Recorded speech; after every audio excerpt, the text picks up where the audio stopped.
Assalamualaikum warahmatullahi wabarakatuh. Innal hamdalillahi nahmaduhu wa nasta'inuhu wa nastaghfiruhu wa na'udzu billahi min syururi anfusina wa min sayyiati a'malina may yahdihillahu fala mudhillalah wa may yudlil fala hadiyalah. Asyhadu an la ilaha illallah wa asyhadu anna Muhammadan abduhu wa rasuluhu la nabiyya ba'dah. Allahumma shalli ala Muhammadin wa ala alihi washabihi ajma'in. Segala puji bagi Allah Subhanahu wa taala yang hari ini telah melimpahkan rahmat hidayahnya serta karunia-Nya kepada kita semua sehingga kita dapat berkumpul dalam majelis ini, majelis rebuan, kajian rebuan setelah kita melaksanakan ibadah sholat jamaah, sholat duhur, kemudian dilanjutkan dengan tadarus Al-Quran. Sholawat dan salam semoga senantiasa tercurahkan kepada junjungan Nabi Muhammad sallallahu alaihi wasallam beserta keluarga, sahabat dan para pengikutnya hingga akhir zaman. Nabi Muhammad sallallahu alaihi wasallam merupakan nabi dan rasul sebagai penutupnya nabi, mempunyai 3 karakter yang seharusnya kita teladani. Yang pertama, karakter spiritual. Nabi Muhammad sallallahu alaihi wasallam mempunyai berakhlak karimah, menyempurnakan akhlak manusia, membawa dari zaman jahiliyah menuju ke zaman penuh benderang saat ini, sehingga menjadikan agama Islam menjadi agama yang paling besar di muka bumi. Karakter yang kedua adalah bahwa Nabi Muhammad sallallahu alaihi wasallam mempunyai karakter leadership, sifat kepemimpinan yang ini seharusnya kita teladani bagi Nabi Muhammad sallallahu alaihi wasallam. Nabi Muhammad sallallahu alaihi wasallam pada saat zaman peperangan ketika melawan kaum musyrikin, dengan segala keterbatasannya pada saat itu, banyak pertempuran yang mampu dimenangkan oleh kaum muslimin atas strategi ya, dan atas izin Allah. Kepemimpinan Nabi Muhammad SAW mampu memenangkan peperangan. Karakter yang ketiga adalah Nabi Muhammad SAW mempunyai karakter entrepreneurship atau jiwa seorang wirausaha, di mana beliau sudah mencontohkan sejak umur 8 tahun sudah menjadi seorang pedagang yang sudah ranahnya ekspor. Nah, kita saat ini yang masih belajar di sekolah maupun di lingkungan perusahaan sudah seharusnya mencontoh apa yang dilakukan oleh Nabi Muhammad SAW, yaitu berwirausaha sejak sedini mungkin, kemudian merawat untuk menjadi seorang pribadi yang mandiri. Tentunya ini harus dikenalkan sejak sedini mungkin.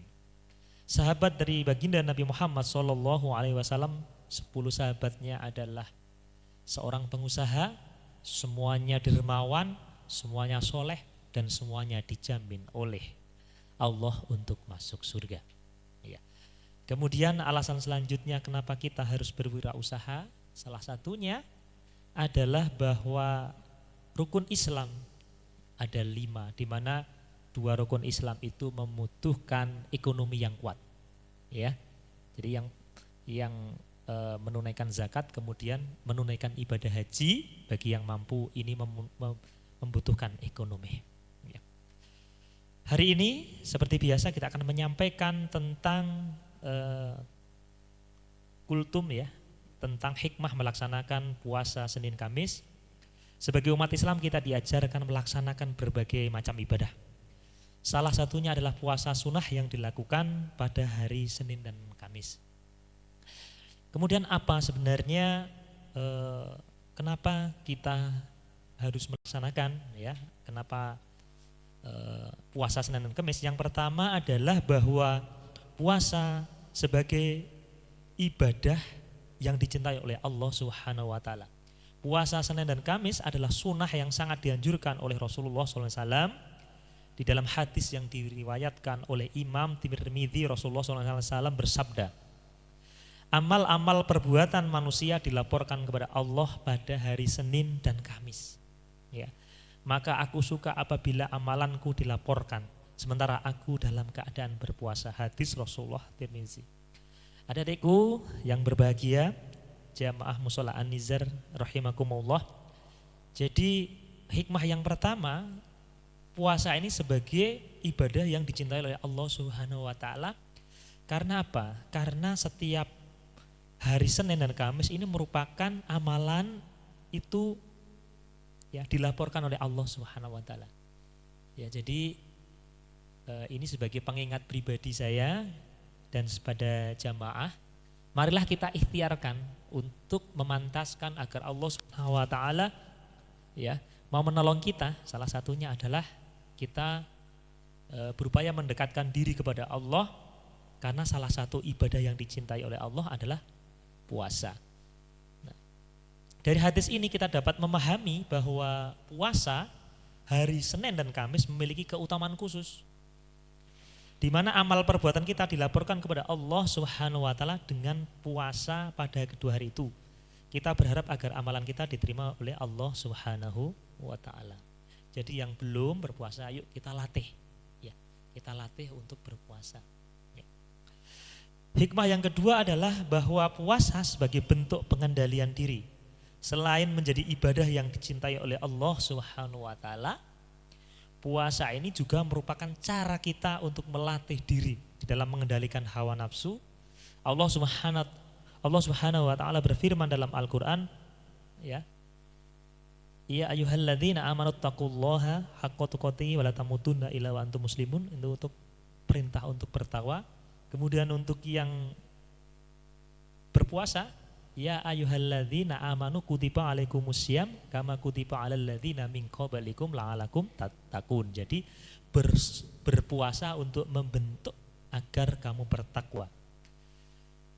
Dalam Al-Qur'an Al-Baqarah ayat 183, wahai orang-orang yang beriman, diwajibkan atas kamu berpuasa sebagaimana diwajibkan atas orang-orang sebelum kamu agar kamu bertakwa. Ini sebenarnya adalah dasar landasan ketika kita berpuasa di bulan Ramadan. Ya, maka hikmah yang kedua adalah bahwa puasa sebagai bentuk pengendalian diri, kemudian kita bisa mendapatkan derajat takwa di hadapan Allah Subhanahu wa taala. Ayat ini menunjukkan bahwa tujuan utama dari puasa adalah mencapai ketakwaan, kemampuan untuk mengendalikan diri dari hal-hal yang dilarang oleh Allah Subhanahu wa taala dengan melaksanakan puasa sunnah, yaitu Senin dan Kamis. Yuk kita latih untuk menahan diri dari makan dan minum, dari segala hal-hal yang dapat membatalkan puasa, sehingga pada akhirnya kita dapat lebih mudah menahan diri dari godaan maksiat dan dosa.